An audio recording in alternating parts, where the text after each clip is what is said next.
देवी अपराध क्षमा स्तोत्र। माँ, मैं न मंत्र जानता हूँ न यंत्र। अहो, मुझे स्तुति का भी ज्ञान नहीं है। न आवाहन का पता है न ध्यान का। स्तोत्र और कथा की भी जानकारी नहीं है। न तो तुम्हारी मुद्राएं जानता हूँ और न मुझे व्याकुल होकर विलाप करना ही आता है। परंतु एक बात जानता हूँ, केवल तुम्हारा अनुसरण, तुम्हारे पीछे चलना, जो कि सब क्लेशों को, समस्त दुख विपत्तियों को हर लेने वाला है। माँ, सबका उद्धार करने वाली कल्याणमयी माता, मैं पूजा की विधि नहीं जानता। मेरे पास धन का भी अभाव है। मैं स्वभाव से भी आलसी हूँ तथा मुझसे ठीक ठीक पूजा का संपादन भी नहीं हो सकता। इन सब कारणों से तुम्हारे चरणों की सेवा में जो त्रुटि हो गई है उसे क्षमा करना, क्योंकि कुपुत्र का होना संभव है किंतु कहीं भी कुमाता नहीं होती। माँ, इस पृथ्वी पर तुम्हारे सीधे सादे पुत्र तो बहुत से हैं, किंतु उन सब में मैं ही अत्यंत चपल तुम्हारा बालक हूँ। मेरे जैसा चंचल कोई विरला ही होगा। शिवे, मेरा जो यह त्याग हुआ है यह तुम्हारे लिए कदापि उचित नहीं है, क्योंकि संसार में कुपुत्र का होना संभव है किंतु कहीं भी कुमाता नहीं होती।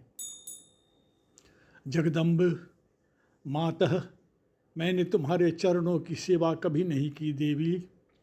तुम्हें अधिक धन भी नहीं समर्पित किया, तथापि मुझ जैसे अधम पर जो तुम अनुपम स्नेह करती हो, इसका कारण यही है कि संसार में कुपुत्र पैदा हो सकता है किंतु कहीं भी कुमाता नहीं होती। गणेश जी को जन्म देने वाली माता पार्वती, अन्य देवताओं की आराधना करते समय मुझे नाना प्रकार की सेवाओं में व्यग्र रहना पड़ता था। इसलिए अब अधिक अवस्था बीत जाने पर मैंने देवताओं को छोड़ दिया है।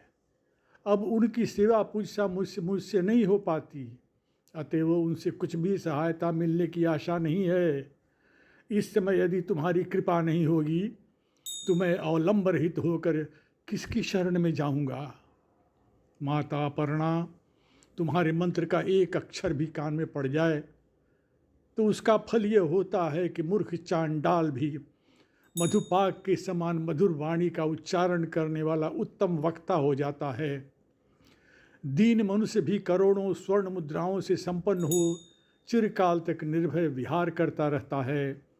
जब मंत्र के एक अक्षर के श्रवण का ऐसा फल है तो जो लोग विधिपूर्वक जप में लगे रहते हैं उनके जप से प्राप्त होने वाला उत्तम फल कैसा होगा, इसको कौन मनुष्य जान सकता है। भवानी, जो अपने अंगों में चिता की राख भभूत लपेटे रहते हैं, जिनका विष ही भोजन है, जो दिगंबर ध्यारी यानी नग्न रहने वाले हैं, मस्तक पर जटा और कंठ में नागराज वासुकी को हार के रूप में धारण करते हैं, तथा जिनके हाथ में भिक्षा पात्र शोभा पाता है, ऐसे पशुपति भूतनाथ भी जो एकमात्र जगदीश की पदवी धारण करते हैं, इसका क्या कारण है? यह महत्व उन्हें कैसे मिला? यह केवल तुम्हारे पाणी ग्रहण की परिपाटी का फल है। तुम्हारे साथ विवाह होने से ही उनका महत्व बढ़ गया। मुख में चंद्रमा की शोभा धारण करने वाली माँ, मुझे मोक्ष की इच्छा नहीं है, संसार के वैभव की भी अभिलाषा नहीं है, न विज्ञान की अपेक्षा है, न सुख की आकांक्षा। अतः तुमसे मेरी ही याचना है कि मेरा जन्म मृडानी, रुद्राणी, शिव शिव भवानी इन नामों का जप करते हुए बीते। माँ श्यामा, नाना प्रकार की पूजन सामग्रियों से कभी विधि पूर्वक तुम्हारी आराधना मुझसे न हो सकी।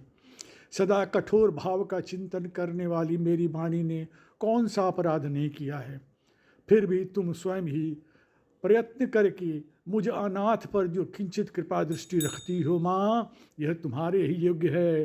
तुम्हारी जैसी दयामयी माता ही मेरे जैसे कुपुत्र को भी आश्रय दे सकती है।